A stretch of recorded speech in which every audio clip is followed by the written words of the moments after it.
내가 들고 온 거는 세 가지 뉴스. 하나는 주식, 하나는 부동산, 하나는 남북한 이야기. 빚내서 집 하고 그다음 주식 산다. 가계부채 24조 상승 그래요. 역대 최고치래. 그런데 이렇게 해가지고 사는 게 사실 우리는 이제는 나이가 들었고 은퇴를 했기 때문에 잡이 없잖아요. 직장이 없잖아. 그래가지고는 대출이 나오질 않아. 뭐 은행에서 대출을 해준다 그래도 내가 대출 받는 만큼의 돈을 은행에 넣어놔야지만은 대출이 나오고 안 그러면 대출이 안 나온다고. 근데 젊은 사람들은 직장을 가지고 있잖아. 그래가 대출이 나온다고. 그래서 그런지 여기 보니까 그 뉴스가 있어요. 그 뉴스가 여기 보면은 쭉 해가지고 올해 2분기 가계 부채가 다시 한번 역대 최대치를 갈아치웠다 그래요. 그리고는 627 대출 규제 시행 직전까지 주택과 주식 등 자산 투자 수요가 급증했는데 영끌과 비투가 되살아나고 있다 그런 거야. 그 왜? 그렇게 해가지고 해서도 이익이 된다라는 거야. 왜? 월세를 주다 보니까 그런 거야. 월세를 주다 보니까 월세를 주고 이렇게 저렇게 해도 얘들한테 이익이 된다라는 거야. 그래가지고는 1년에 2,500씩 남긴다라는 거지. 그러니까 얘들은 받는 거야. 여기 쭉 뉴스를 보면은 가계 신용 가운데 가계 대출 잔액은 뭐 쭉 해가지고 분기보다 23조 1천억 원이 증가를 했대. 그리고는 세부적으로 이렇게 쭉 살펴보면은 주택담보대출이 기타 대출 이런 거에 비해 가지고는 훨씬 높다라는 거지. 그리고는 예금 은행의 가계 대출은 993조 7천억 원으로 이 중 주담대가 16조 원이야. 주담대가 16조 원. 그러니까 젊은 사람들은 집을 팔든 안 팔든 간에 나이가 들어가지고는 은퇴를 하고 나면은 대출이 안 나오니까 돈을 다 모아가지고 나이 들어가지고 집을 산다라고 생각을 해보니까 이 투시 타산이 안 맞다 그래야 되나? 그런 그걸 얘들은 생각을 했겠지. 왜? 20년 동안 집을 돈을 모아가지고 나이가 50 되어가지고 집을 산다라고 생각을 했을 때에 20년 지금부터 시점 해가지고 20년 뒤 되면은 또 돈 가치가 달라지잖아요. 최저시급으로 인해 가지고는 그렇게 해가지고 덤벼드는 것 같아. 그런데 내 경험으로 봐가지고는 집이라는 게 그렇게 쉽게 팔리지가 않는다라는 거지. 그래가지고 젊은 사람들이 집을 산다라고 했을 경우에 항상 자가 내가 산다 거주한다라는 목적으로 해가지고 집을 사야 되지 투자해가지고 이걸 수익을 창출한다 이런 생각으로 접근을 하면은 힘들다라는 거예요. 어떻게 하다가 10명 중에 100명 중에 한두 명이 그 정도의 이익을 남겼겠지만은 다수가 힘들다라는 거야. 그러니까 어느 누가 이렇게 해가지고 나는 돈을 남겼어요. 그러면 그 사람은 운이 좋은 거야. 예, 그 사람이 운이 좋은 거고 나 역시도 생각을 해보면은 첫 번째는 운이 좋았던 것 같아. 근데 두 번째는 아니야. 나름대로 어쩌면은 안 오르는 지역으로 가서 그랬을 수도 있어. 근데 오르는 지역으로 갔었으면은 이익을 봤을 수도 있을 것 같다는 생각은 해봐. 그러니까 대출을 받아가지고 뭘 한다라고 해도 오를 수가 있는 지역으로 가야 되는 거야. 뭐 그러면은 뭐 네이버에 이렇게 거래량 보고 그 다음에는 유튜브에서 말하는 거 보고 그렇게 사면 될까요? 아니라는 거지. 집이라는 거는 그렇게 쉽게 팔리는 게 아니야. 쉽게 팔리는 것도 아니고 서울에도 강남도 안 팔리는 아파트가 수두룩해. 팔고 싶어도 안 팔리는 거야. 그러니까 조심하라고. 조심하라고.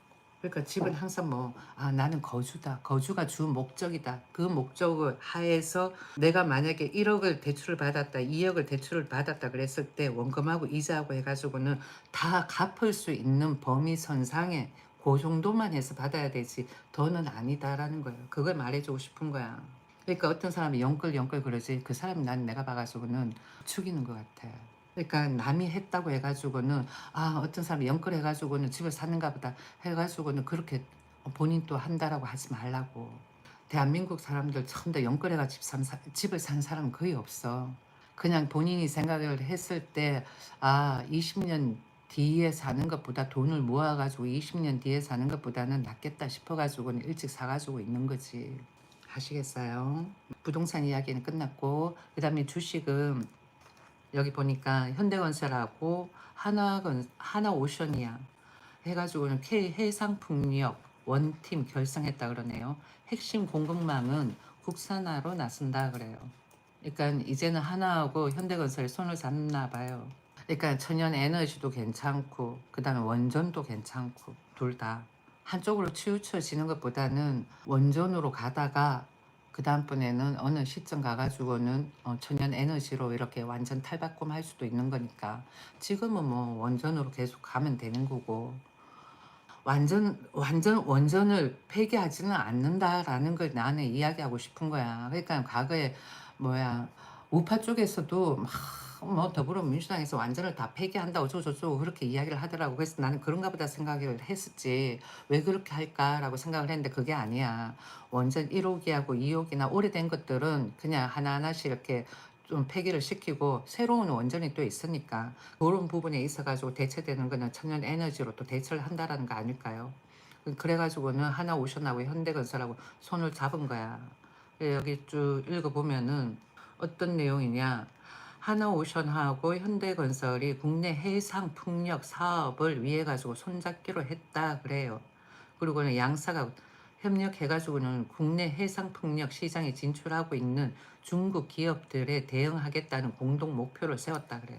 그러니까 우리나라만 천연 에너지에 투자를 하는 게 아니라 중국도 그렇고 유럽도 그렇고 미국도 그렇고 다 원전도 가고 그 다음에 천연 에너지도 가고 그렇다라는 거예요.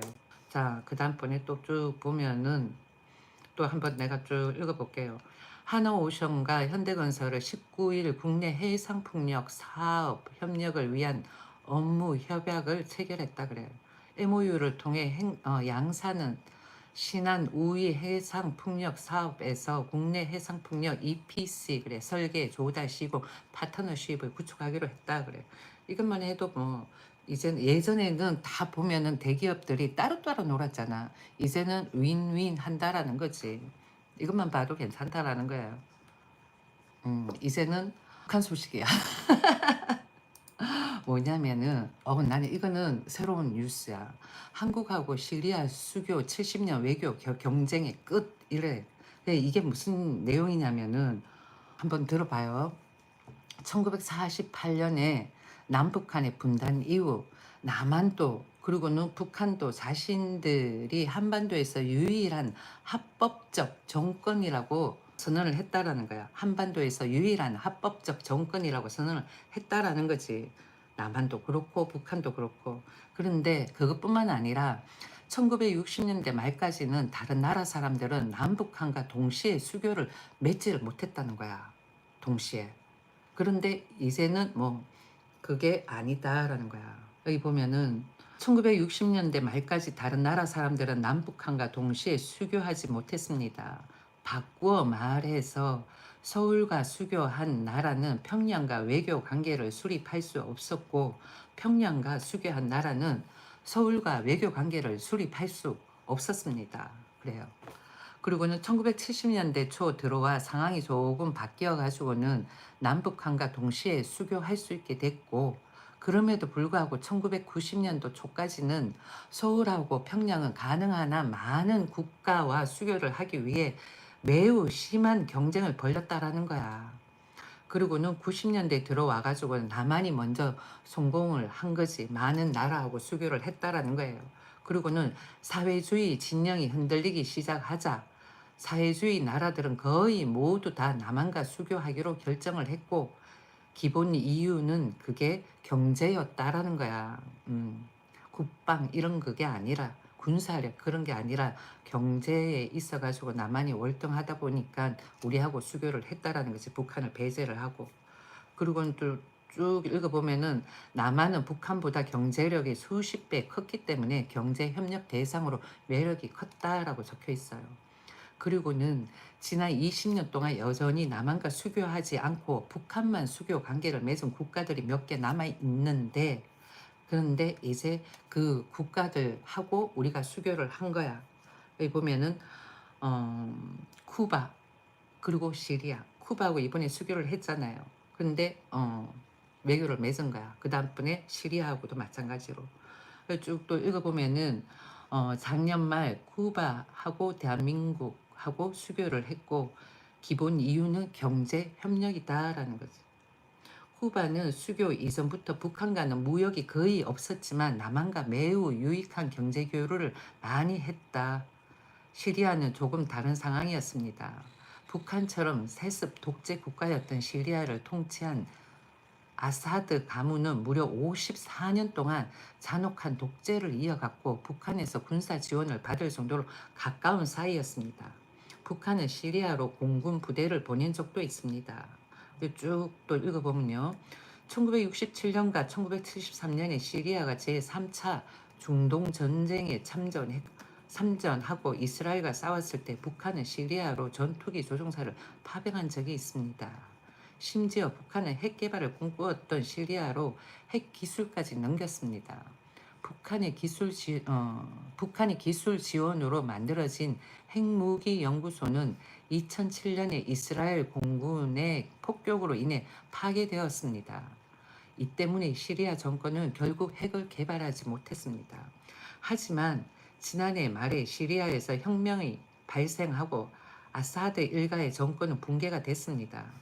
아사드 일가는 러시아로 도망갔습니다. 새로 수립된 시리아 정부는 친서방 민주 국가로 보기 어렵지만 북한에 대해 관심이 별로 없습니다.